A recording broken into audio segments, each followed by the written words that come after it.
have anything, other papers? Okay, can I steal one? Thank you.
Good morning, everybody.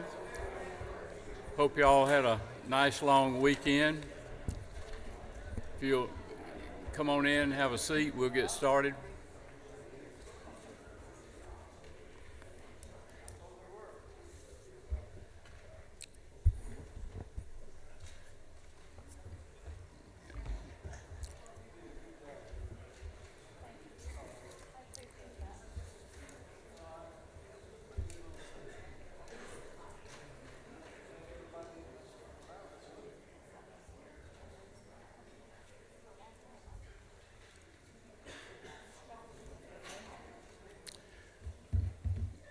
Good morning again. We'll go ahead and begin our meeting this morning, and we'll ask Leader Illustration to open us with a word of prayer. Thank you, Mr. Chairman. Wait, everybody hear me? Thank you. Thank you, Mr. Chairman. Please pray with me. Dear Heavenly Father, thank you for this opportunity for us to all be together here today as we work on behalf of the people of the state of Georgia. Please be with each and every member of the House, each and every person who's in here, all of our families at home, constituents that we serve, and Georgians who come here to the state capitol, watch the legislative process in action. Thank you for this beautiful day, this opportunity for us to love and support each other and work to advance public policy that's best for the people of this great state. In Jesus' name I pray, amen. Great. Thank you, Mr. Leader. Okay, we'll go ahead and get started, and we'll hear from members who want to present. Come on up.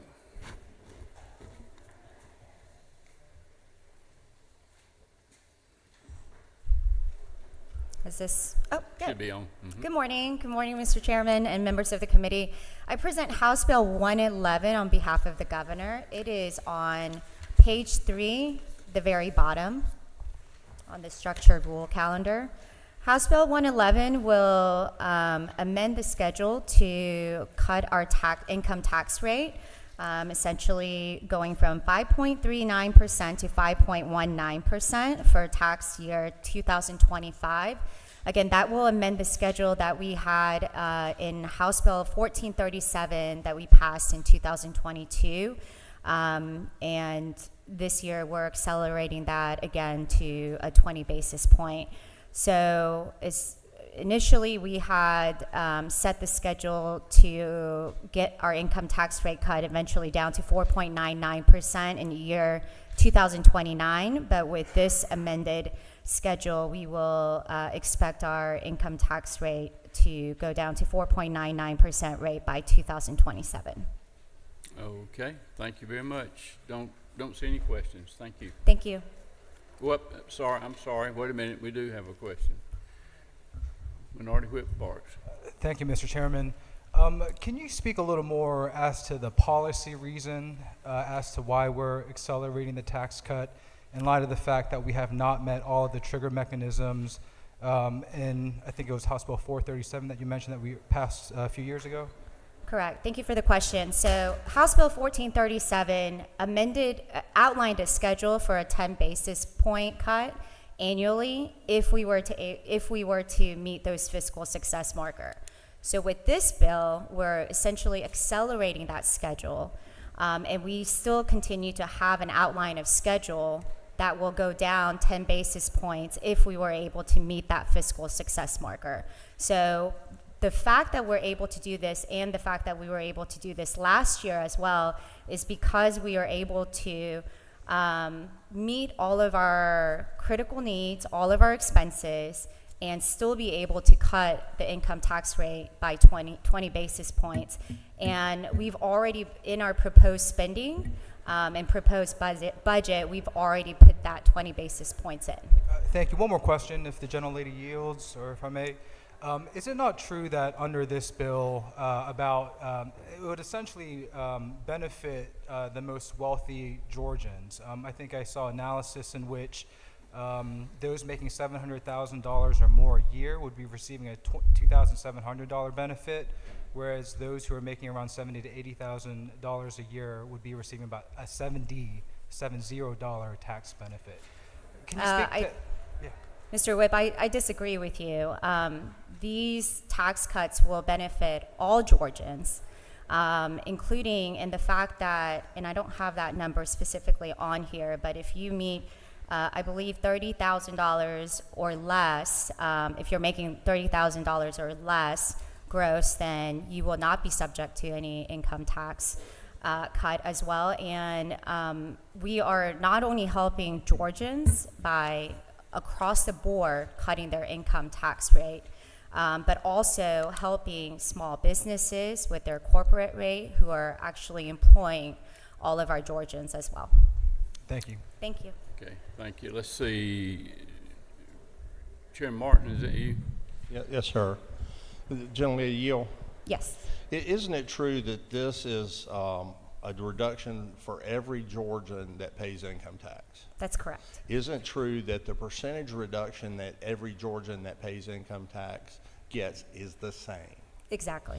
Thank you. Isn't it further true, to the gentleman's point earlier, that if folks are getting a larger decrease, that means they are paying more? That's currently. Also, to the gentleman's comment about the trigger, is it not true that the triggers are in place to happen automatically should the legislature not take action? That's not what's happening today. We know we're not artificial intelligence.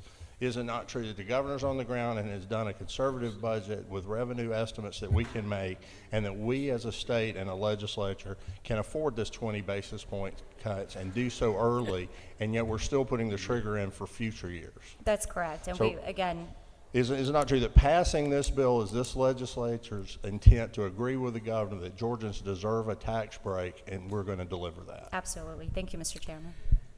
Thank you. Was there a question here? I wait. Okay, all right, good. Thank you. Thank you.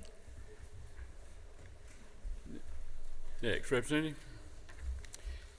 And if you would, do what the leader did there. Tell us where it is on your blue sheet, because it's getting a little lengthy and it makes it easier for us to find it. So when you start to talk about your bill, just what page it's on and where it is, it'll be easier to locate. Thank you. Yes, sir. Thank you, Mr. Chairman and committee. This is House Bill 262.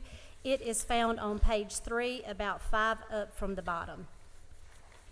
House Bill 262 would establish a grant for rural hospitals to correct an obvious problem that Hurricane Helene unveiled during its path of destruction through Georgia last September. The current required minimum generating capacity proved to be woefully insufficient during this time of widespread disaster. It's spelled out in the bill, the rural county, and it must have less than 100 beds. The hospital must have less than 100 beds with a population of less than 50,000 residents. There are potentially 30 hospitals that would fall in these 41 counties that the governor listed in his disaster declaration. Okay. Don't see any questions. Thank you. Great. Chairman Bonner. Thank you, Chairman, members of the committee. We've got several veteran-related bills to bring to you. The first is House Bill 53 on the first page, 6 down from the top. This is a bill that was brought to us by the Department of Veteran Services. This would expand the eligibility of certain veterans to be buried in our state veteran cemeteries. Currently, not everyone who serves is eligible. This would help to address that.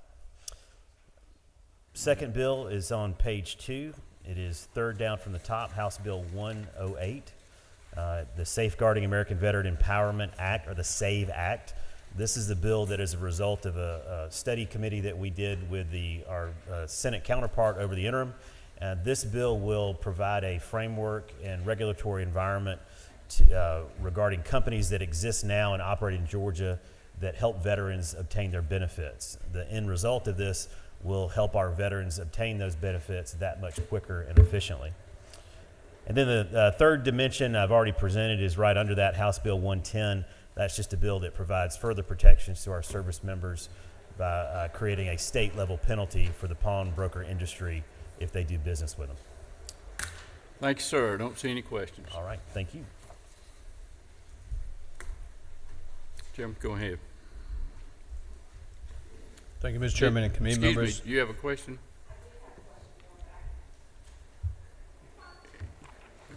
We'll get you in a minute. Just, y'all gotta be quicker. I can't see you on here before they get away. Just raise your hand or something. Okay, go ahead. Oh, there he is. Go ahead. Thank you, Mr. Speaker. Well, Mr. Chairman, not Mr. Speaker.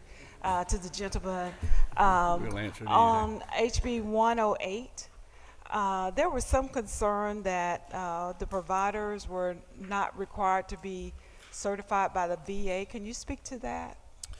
Yes, thank you for the question. During our committee hearings in the interim, that was an issue that was brought up in terms of accreditation through the Veterans Administration.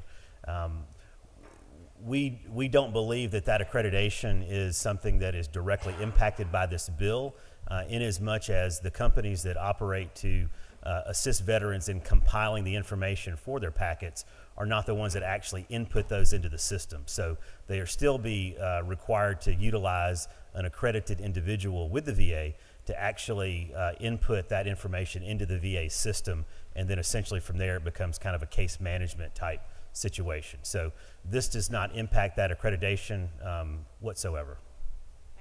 Thank you. Okay, thank you. Thank you, Mr. Chairman and committee members. I bring House Bill 205 on page 3. It says about the middle under modified structured. House Bill 205 is a simple bill. It simply states that Georgia Emergency Management and Homeland Security Agency will put together an approved drone list that aligns with Federal Aviation Administration standards, also aligns with the Department of Defense, and will be compliant with the requirements of the Federal Defense Authorization Act that was passed by Congress. The approved list would go into effect in January 2028 to give time for the implementation.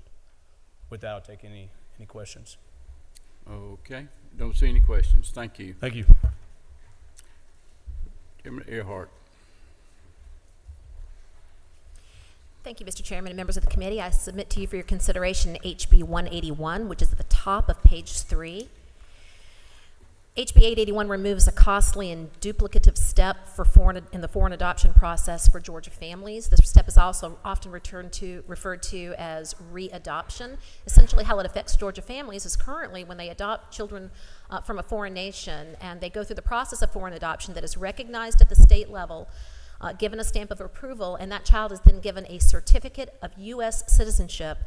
When they bring that child back to Georgia, we are one of a handful of states that still require a readoption process, meaning they have to submit all of this documentation again to a court in order for their child to receive a certificate of foreign birth, essentially a foreign birth certificate. HB 181 eliminates that process, allows them to submit the same documentation to the Department of Vital Records to obtain that child's birth certificate.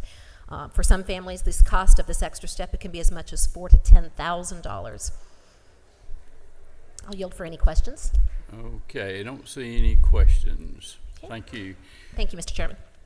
Chair Lady Hagan, just 1 second. We've got a special guest in the back of the room who just snuck in here, and I just saw him from a little side of the building. Senator Brass, you want to come up and you got something you want to share with us this morning? No, sir, we want to treat you right because I know you're going to treat all our members right when we go over there. Well, thank you, Mr. Chairman, and to my colleagues in line, I'm sorry I didn't ask for it. So I will need your vote, though, which is why I didn't want to jump in front of them. But I actually have SB 16 as your last bill under modified structured on page 3, fourth from the bottom. This actually was a local issue for me. We had a lady get elected to the county commission, and in her training with ACCG, she learned that a bail bondsman cannot be an elected official in the state of Georgia, with one exception, and that's to the Board of Education. And so what this bill does is it allows bail bondsmen we added the bail bondsman to that list of exceptions for county commission and city council, as long as they are not issuing bail bonds in that county. And this would allow her to run and actually be elected again if she should choose, which she is.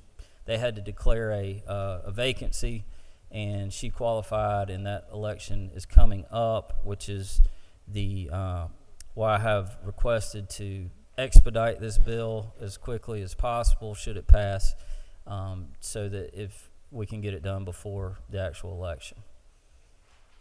Thank you, sir. Don't see any questions. Thank you. Thank you. Thank y'all. Chair Lady Hagan. Thank you, Mr. Chairman and members of the committee. I have for your consideration today House Bill 162. It is about 2/3 of the way down on page 2 of your blue sheets. Currently, when a first offender plea is accepted by a judge, the offender's court records are sealed at the successful completion of their sentence. But this bill would require that these records be sealed at sentencing. And it's needed because once these records are out on the internet, they never really go away, and the second chance that was intended doesn't happen in a lot of cases. So we're looking to correct that. You may remember this bill from last year. It did pass unanimously out of the House. We're giving another go. It's been vetted by everybody that requested to be involved in it, and I would be happy to answer questions, but ask for your consideration of this bill. Thank you. Okay, don't see any questions. Thank you, Mr. Chairman. Representative, come on up. Columbia County. Thank you, Mr. Chairman. This is on the blue sheet, number 8 down on the front page. This is HB 58, and this is respond to concern regarding operation of unmanned aircraft over certain gatherings. Currently, law enforcement lack the clear path for taking steps to intervene if drones are being flown in these situations. FAA regulation addresses operating drones over crowds. Challenges are for the law enforcement for providing anything that is outside of the regulation. And this is to address privacy and nuisance issues. And how we'll be doing that is we'll have a ticketed entertainment event for the purpose of creating a zone within which there will be a misdemeanor to operate a drone unless it meets one of the listed exceptions. In this, it puts the boundaries 400 feet outside of the perimeter. I'll be glad to answer any questions, and thank you. Got a couple of questions Yes, for you. sir. Speaker Yes, Pro Tem. Thank you, and thank you, Representative. You mentioned nuisance and privacy concerns. Does this only apply to ticketed events, or does it also apply to nuisance and privacy concerns of a private citizen that doesn't? This only is for a ticketed event inside of a gated area or fenced gated. Thank you. Okay, Chairman Jaspers. Thank you, Mr. Chairman.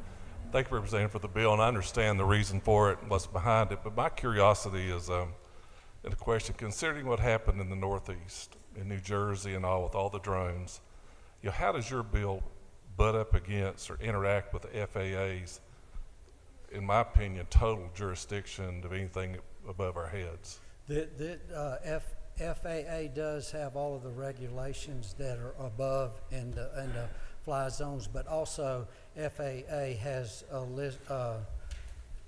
allowed also for Major League Baseball, NFL, Division I football, NASCAR, and sprint races. There are 3 nautical miles an hour before the event and an hour after the event. So this is something that is already being done. Thank you. Yes, sir. Okay, Representative Williams. Thank you, Mr. Chairman. Thank you for the bill. I think it might have been answered just then. I just want to make sure that if the sponsors of the event, will they be allowed? I didn't see it. Admittedly, I have not read the bill. Will they be allowed to use drones, like for video and for future purposes? The sponsor of the event would be able to do that, and an employee of the event or utilities conducting official business or whatever going over. Okay, that's all the questions. Thank you. I appreciate y'all's consideration. Yes, sir. Chairman Petrie. Thank you, Mr. Chairman. I bring you 2 bills today. The first is a measure that passed the House and the Senate Senate got to the floor and never passed. House Bill 56, first page, about midway down. Mr. Chairman, this bill relates to the Georgia Public Safety Memorial Grant through the Georgia Student Finance Commission. We now provide free tuition to children of slain officers, firefighters, paramedics, and prison guards. This bill simply adds spouses to this grant and allows them to go part-time because they are spouses, and this grant is in good fiscal situation. They have $4 million in reserves today, right now, Mr. Chairman. Okay, we got a question. Yes, sir. Lady Hughley, is that yours? Yes, Mr. Chairman. To the gentleman, I had wanted to offer us an amendment to add teachers to this list because of what we did the other day in adding teachers to the indemnification for people who were killed, and we're treating them now as first responders. So I would like for us to consider adding teachers to this list of people that we would take care of in this way. Yes, ma'am. That would be whatever the will of this body would be. That is not something that was contemplated through committee to date, but certainly understand that recommendation and would not have a problem with that. Okay. It's all about line of duty. You had another bill, too? Did you have Yes, another? sir, if you're ready.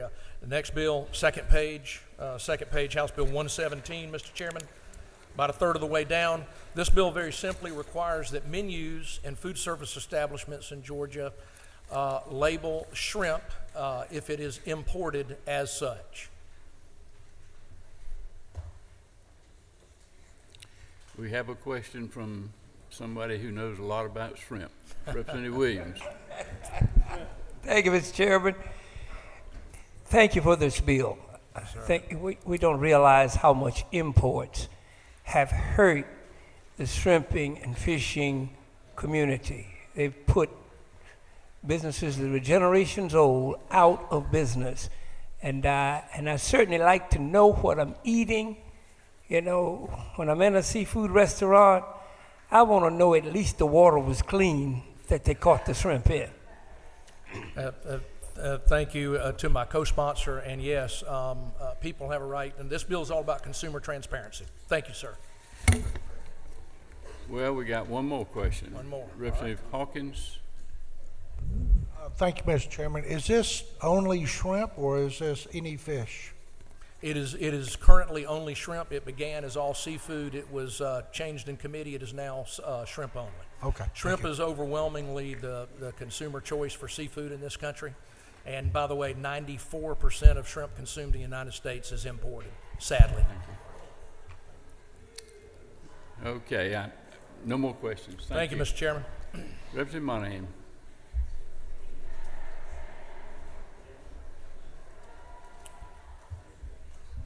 Well, good morning, and thank you, Mr. Chairman, members of the committee. Today on the first page, 2 down, is H.R. 132.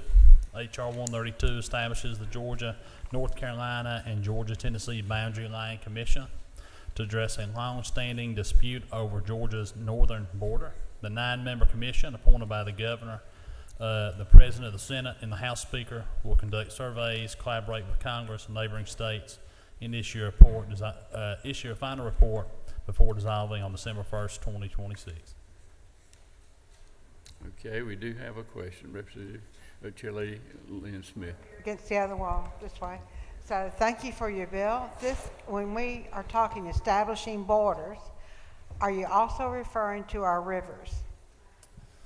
That's right. I think the impetus of this bill is to make sure that any natural resources that Georgia's entitled to, that it would have access to, free and clear.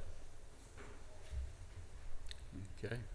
Don't see any other questions. Thank you. Thank you, Mr. Chairman. Representative Gamble. Thank you, Mr. Chairman, members of the committee. On the very back page of 4, at the very bottom, House Resolution 42 is the ratification of the governor's suspension of motor fuel and diesel fuel taxes from Hurricane Helene last fall. It helped Georgians save approximately $140 to $160 million at the gas pump. and of course was done to help our citizens also as they dealt with the fallout of Hurricane Helene. We've done this before. We need to do this again. This is purely procedural, and so I want to ask for your support for House Resolution 42. Okay, thank you. I don't see any questions. I have one other that I just will mention. I came last week, and that's House Bill 192, the governor's top state for talent bill. Just wanted to mention that one to you as well, but I've already presented. Thank you, Chairman. Yes, sir. Thank you. No questions. Representative McDonald. Thank you, Mr. Chairman, members of the committee. I bring to you on the back page under structured rules, House Bill 112. House Bill 112 is an administrative bill that is a one-time tax credit for those that have paid your 2023 and 2024 taxes. The one-time tax credit will be $500 for joint filers, $375 for a head of household, and $250 for an individual filer. Okay, don't see any questions. Thank you. All right, second bill is on the second page under modified structure rule, kind of top of the page, HB 113.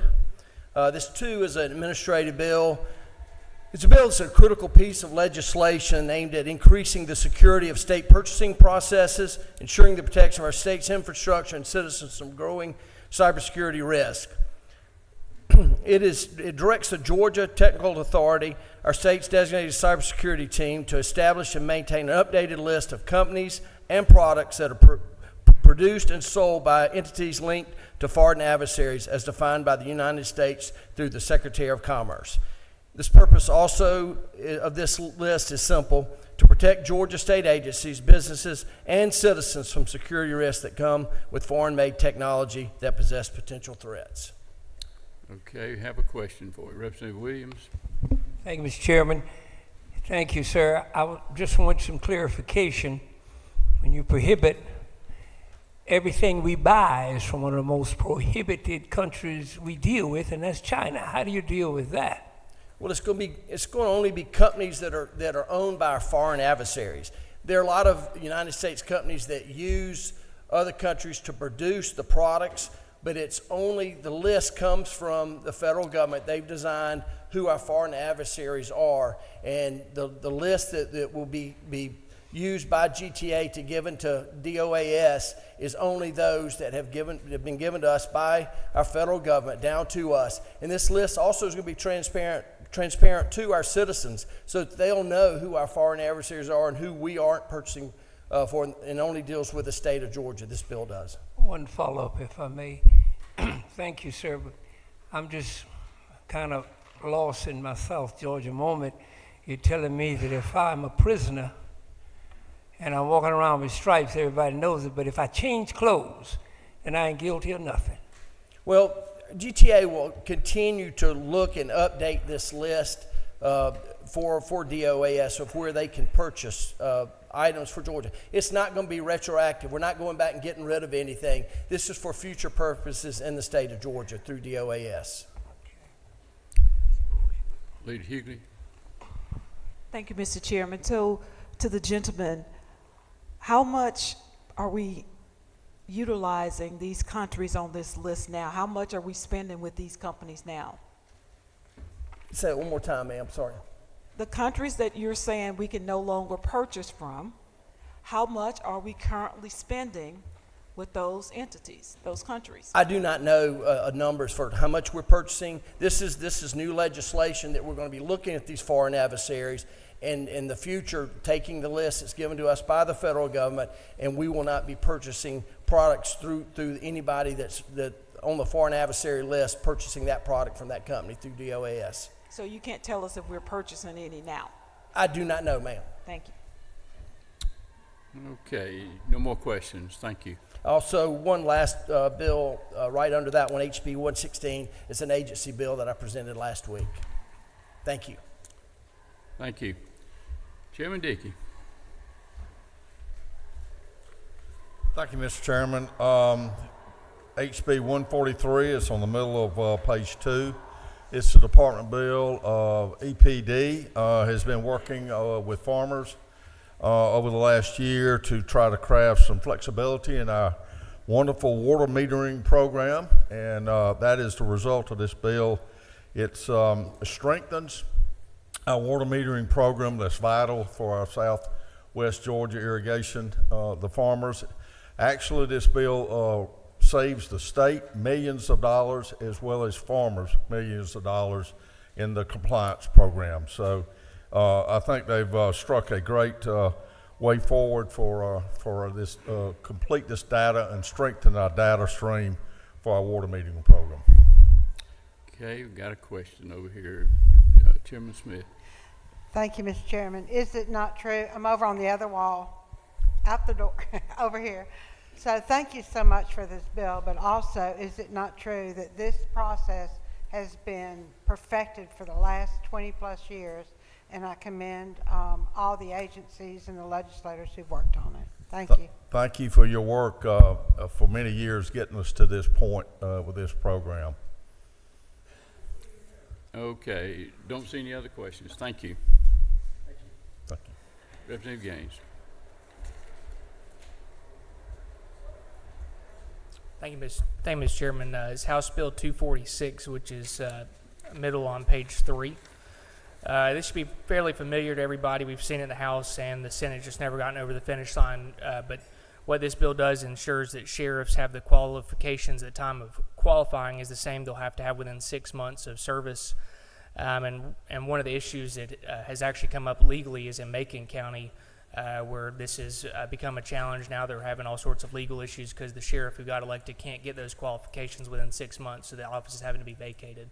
So this would ensure at the time of qualifying to have those have that training already done. Okay, got a question. Pro Tem. Thank you. Mr. Vice Chair, I had a question. So current law is that if you are not a certified peace officer at the time of election, you have 6 months to, and you mentioned Macon. How many persons have, who were elected sheriff in the last 20 years have been unable to complete their certification within 6 months? I know this one is currently ongoing. I don't know the other specific ones, but I will tell you it's been very few people who have, less than 3 or 4 that have ever been elected that aren't a peace officer at the time of election. So it has not been a particular problem other than we currently have an issue. And when you say illegal, I think they would just have to vacate the office. Is that correct? Yeah, so they'll have to vacate the office. In this case, it was a peace officer who had his certification revoked because it was a school resource officer who had assaulted a student, was elected, and he had his certification revoked. He can't get certified, so that office will have to be vacated. In fact, the election board was undecided whether to even allow him on the ballot. Went back and forth. They ended up having him on the ballot. Now he's had to be removed from office, and the person who didn't win the seat is actually serving as sheriff.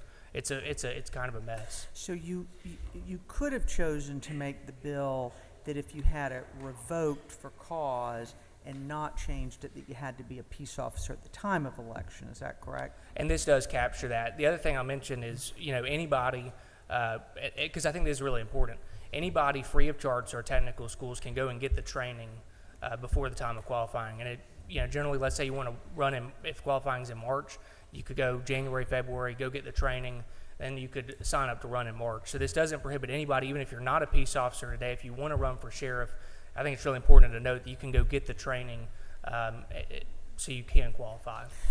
So is this different from the bill we've seen in the past where the problem was you couldn't get the training because you were so low on the list? That's right. So my understanding is that this would solve that issue where you can go and get the training again any time that you want, as long as you have to plan out a little bit, so you do it before qualifying. But that's my understanding. So are you saying all technical schools offer this? Not all technical schools, but also, like, just for an example, in Columbia County, because this is one I'm familiar with, because it was shared with me, like they have 4 different trainings throughout the year.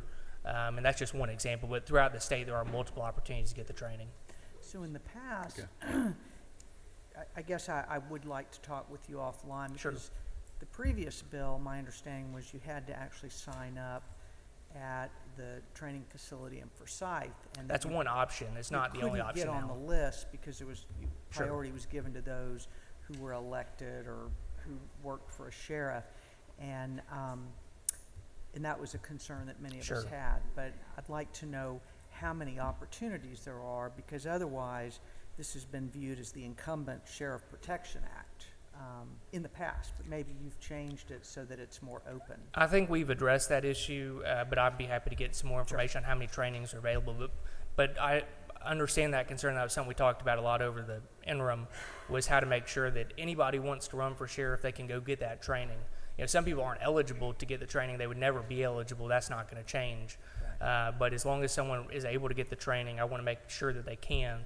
They just need to get it by qualifying so that the office doesn't become vacated.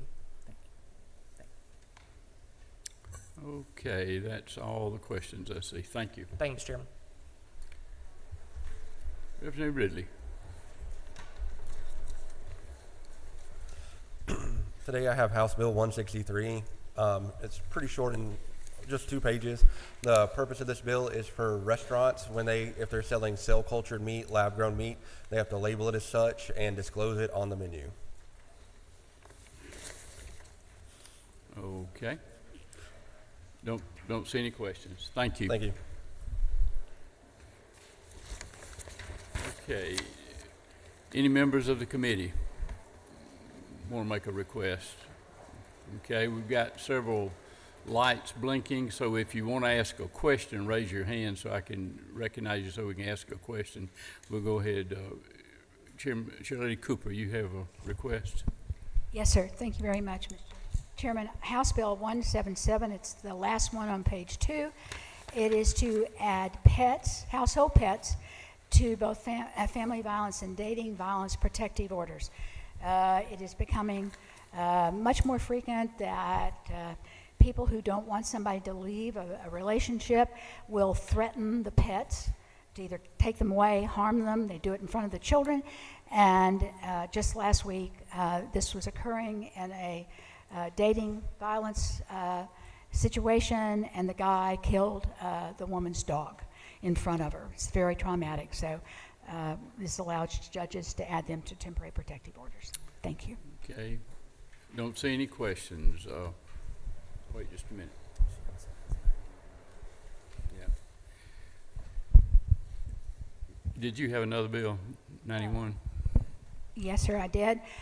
Seems like I've gone from humans to vets, but House Bill 91, it allows for licensures of foreign vets from foreign colleges, our schools of veterinary medicine, who are board certified in a specialty. Believe it or not, we now have board certified dermatologist vets, cardiologists, orthopedists.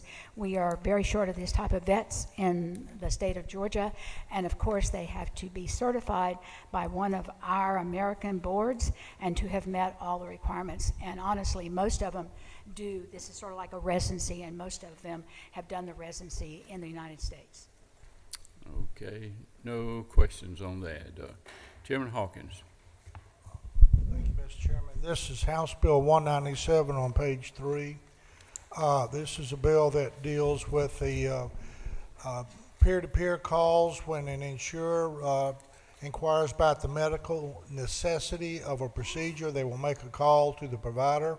If that provider cannot come to the phone while they're treating patients, then that phone call is diverted to the next week, to the following week, the week after that. This bill speaks to an appropriate and a agreed upon time with the insurer and the provider so that there's no delay in treatment. Also speaks to using a public website, which I've checked with Legislative Council. Public website is one that can be secured so no one can see your medical information. They can also use that to communicate. This will reduce time for patients to wait to receive care. Okay, don't see any questions. Thank you, sir.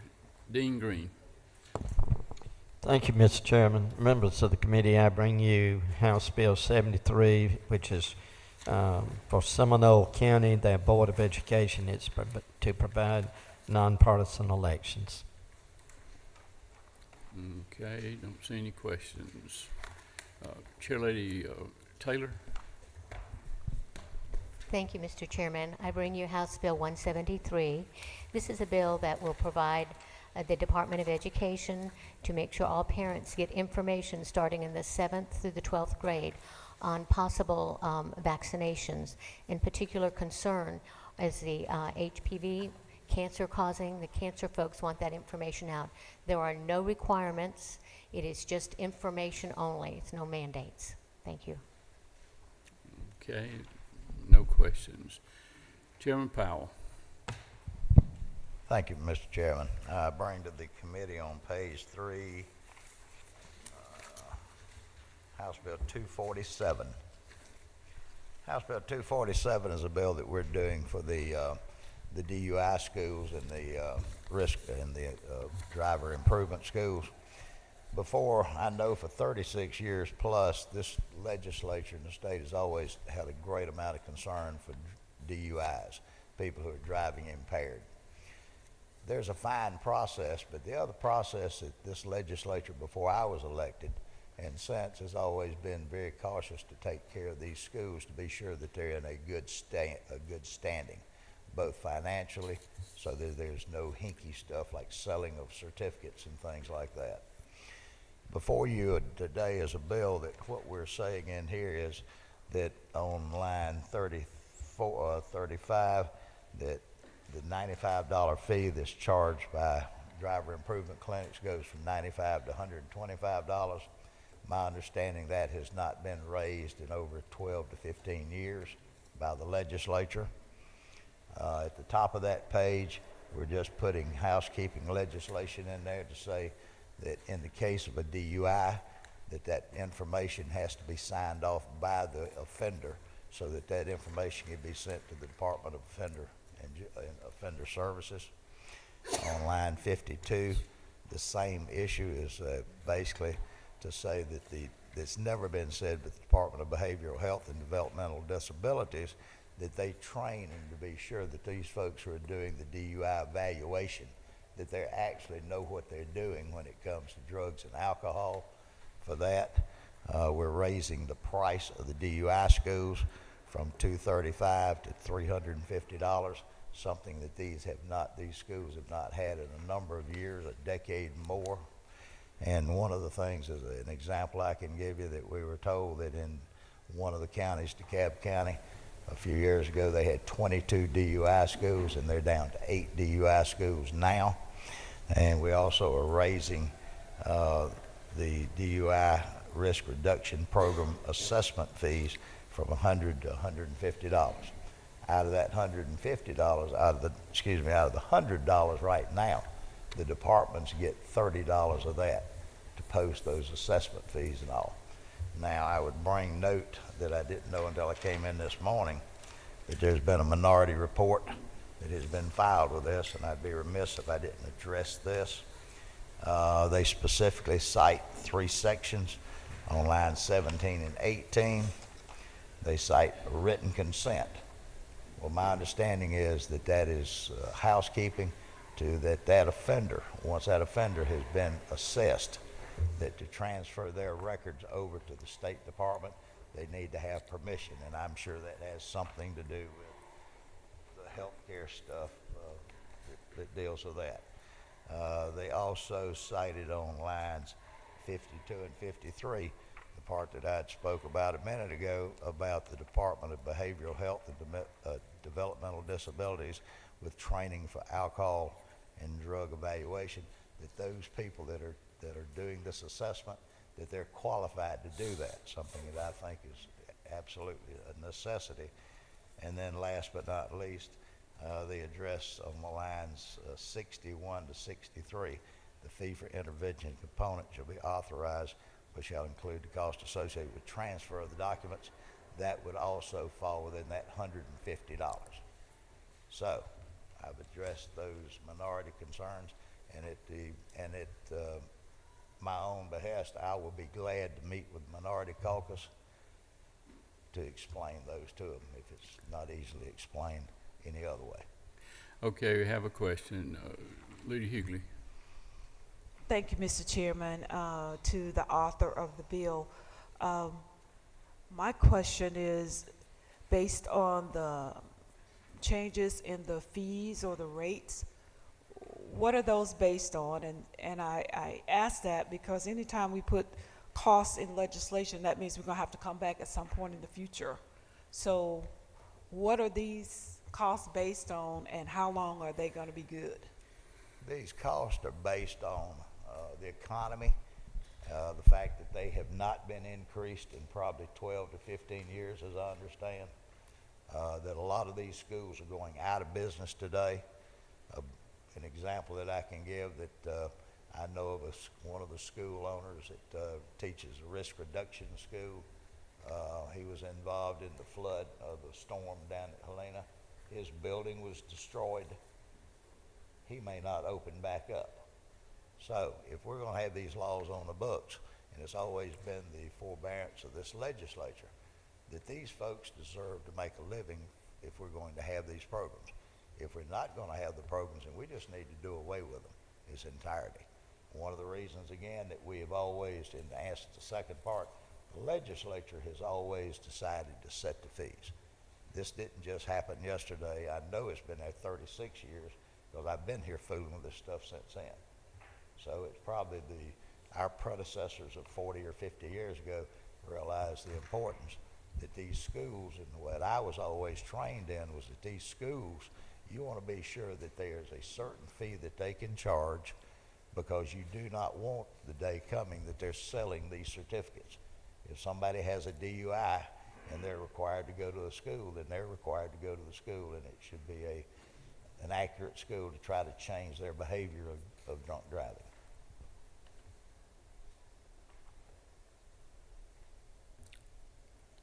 Okay.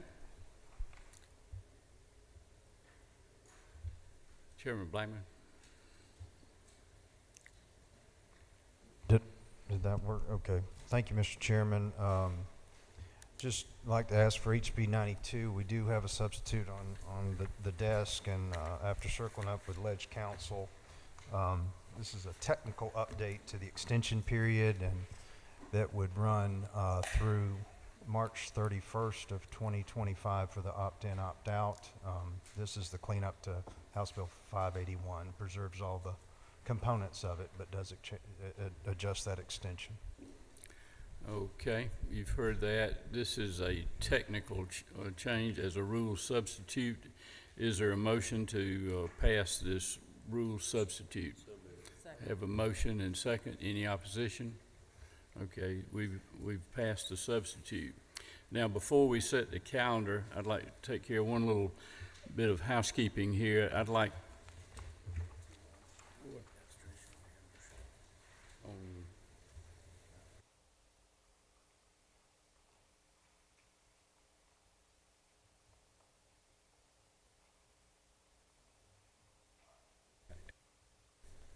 to hear a motion that we recommit House Bill 172 back to the Committee on Higher Education. Okay, we have a move and second. Any opposition? It's back in higher education. Now, we'll set the calendar for today, Tuesday. House Bill 92 by rule substitute. Have a move and a second. Any opposition? It's on for today. House Bill 223. Move. Okay. Mr. Whip, you want to present that first before we vote on it? Got it. Thank you, Mr. Chairman. House Bill 223 is a straightforward bill that addresses the impact of Hurricane Helene on agriculture. It addresses these issues using similar language that was used by the General Assembly in 2018 for Hurricane Michael. It does three simple things. It exempts disaster relief payments and crop insurance from state income tax. It allows for timber producers to receive credit for damaged trees to allow for them to replant or reforest. And third, it exempts building materials until the end of this year for those that are rebuilding or replacing livestock shelters such as poultry houses. And that's what the bill does, Mr. Chairman. Thank you. Okay, you've heard the explanation of the bill. Is there a move that this be put on for today? Have a motion and second. Any opposition? It's on. One more, House Resolution 42. Have a move and second. Any opposition to that? It's on. Okay, that will be the calendar for today. House Bill 92 by substitute, House Bill 223, House Resolution 42. Okay, now since you had a long weekend, we got to put a few things on for tomorrow too. For tomorrow, modified structured House Bill 38. Have a move and a second. Any opposition? It's on. House Bill 117. Moved and seconded. Any opposition? It's on. House Bill 148. Moved and second. Any opposition? It's on. House Bill 162. Moved and seconded. Any opposition? It's on. House Bill 177. Moved and seconded. Any opposition? It's on. Okay, again for Wednesday, House Bill 38, House Bill 117, House Bill 148, House Bill 162, House Bill 177.